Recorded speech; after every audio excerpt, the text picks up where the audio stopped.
Vladimir Putin. He's the president of Russia, the largest country in the world. And his decision to invade neighbouring country Ukraine has brought him firmly into the spotlight. Putin has been in charge of Russia for over 20 years now. He came to power in 1999.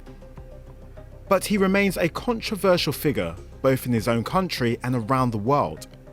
Some see him as a strong and popular leader. It's certainly how he would like to be seen. Others claim he is a dictator, ruling Russia by force. They say he has taken away people's freedoms and given too much control and power to himself and a small group of wealthy people. As a young person, Vladimir Putin grew up in a city now known as St. Petersburg.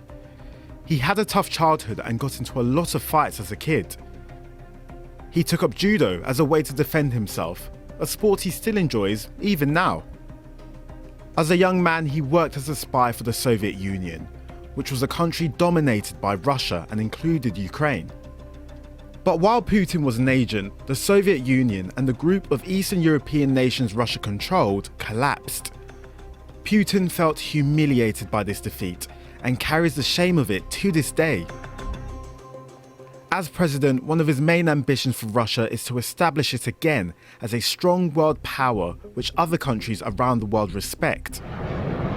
But now he has gone much further than he has in the past.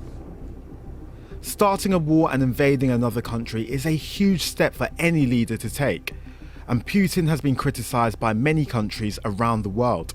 Putin is the aggressor.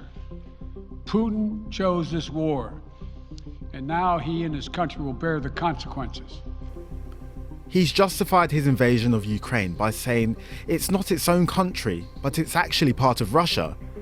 But that's something many people in Ukraine and around the world would never agree with. Putin has also threatened other countries, warning them off trying to help Ukraine. And although he believes that this invasion will make him appear powerful and decisive, if the war doesn't go the way he expects, it could be dangerous for him. Already there have been some protests in Russia itself where some people disagree with the war. Some people say he's been in power for too long, and it's time for someone else to be in charge.